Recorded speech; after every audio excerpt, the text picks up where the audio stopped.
Pak Tarno, apa kabar? Baik Pak, sehat. Alhamdulillah. Alhamdulillah. Nah ini Pak Tarno, Gimana? ini ceritanya mau coba berbagi Pak. Apa nih Pak? Ini jurnal Pak. Jurnal. Ini jurnal atau artikel ya. Oh iya. Artikel yang membahas tentang inklusi. Hmm. Jadi yang saya serahkan ke Bapak itu ada dua buah artikel yang membahas tentang pendidikan inklusi. Pertama itu adalah policy brief, itu dari anggota DPR RI, namanya Ibu Vika Nurul Arifah. Itu ditulis di tahun 2024. Dan yang kedua itu adalah laporan jurnalistik Pak. Nah ini juga sama. Nah apa yang mau saya laporan jurnalistik dari Kikian Rakyat yang ditulis di 2023. Nah ini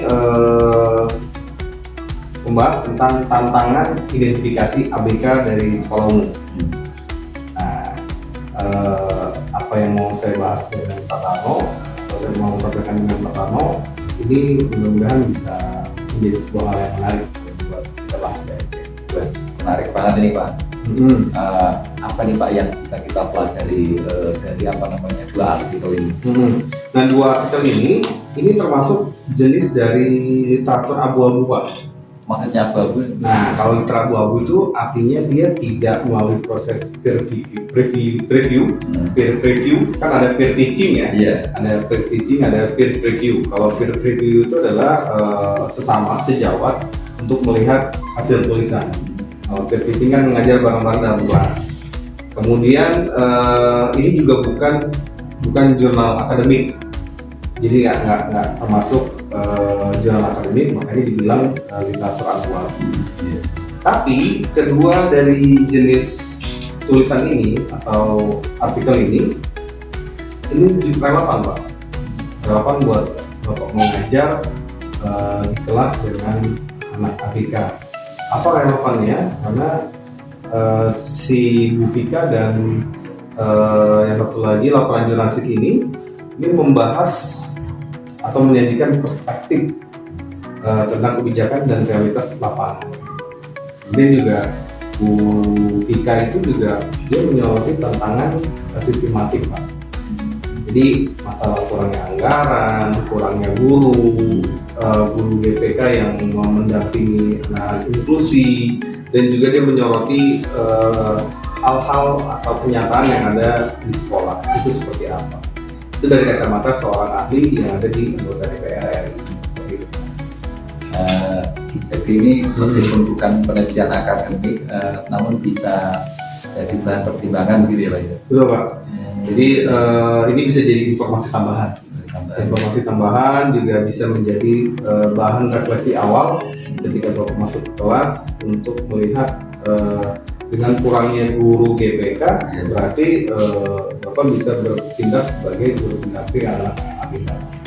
Seperti itu. Dan juga nanti Bapak bisa mengkombinasikan dengan bukti-bukti ilmiah Pak, yang tentunya saya akan mengkaji bersama-sama tim di sekolah kita ini.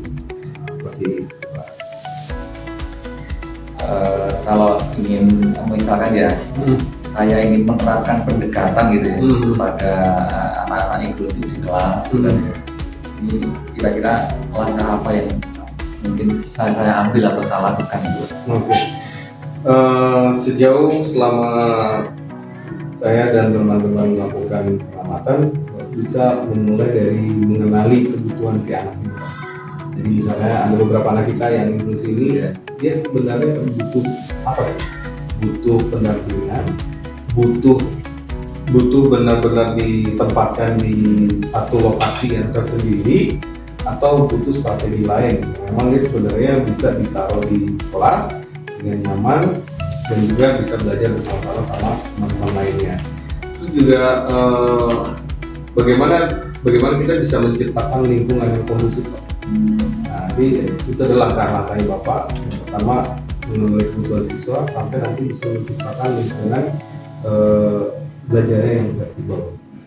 Terus tadi yang artikel yang kedua itu menunjukkan bahwa pendekatan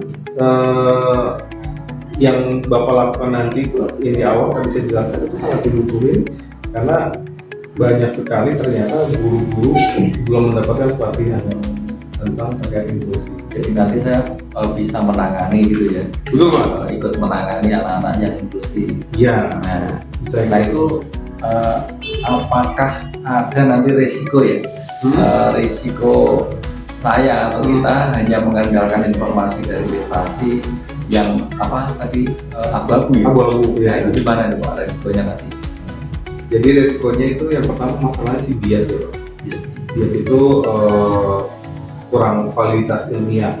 Jadi ketika kita bias, di contohnya nih si anak itu harusnya Bapak tangani dengan memberikan pendekatan secara emosi. Ya. Tapi karena Bapak mendapatkan informasinya berbeda, maka bukan emosi yang Bapak dapatkan yang didekatkan, tapi malah memberikan pemisahan ruangan gitu. Nah itu seharusnya malah bukan menjadi sesuatu yang malah jadi masalah baru gitu. Makanya kita bisa menggunakan artikel-artikel ini menjadi sebuah konteks lokal dan juga mencari dukungan dalam penelitian akademik lainnya nanti Pak. Seperti itu. Nah mungkin ini Pak, terima kasih Pak, ini sangat membantu Pak ya. Mungkin ini akan apa ya, menjadikan saya lebih paham lagi bagaimana menggabungkan informasi dari berbagai sumber ya. Sumber. Seperti itu. Siap. Insya Allah jika Bapak tertarik dan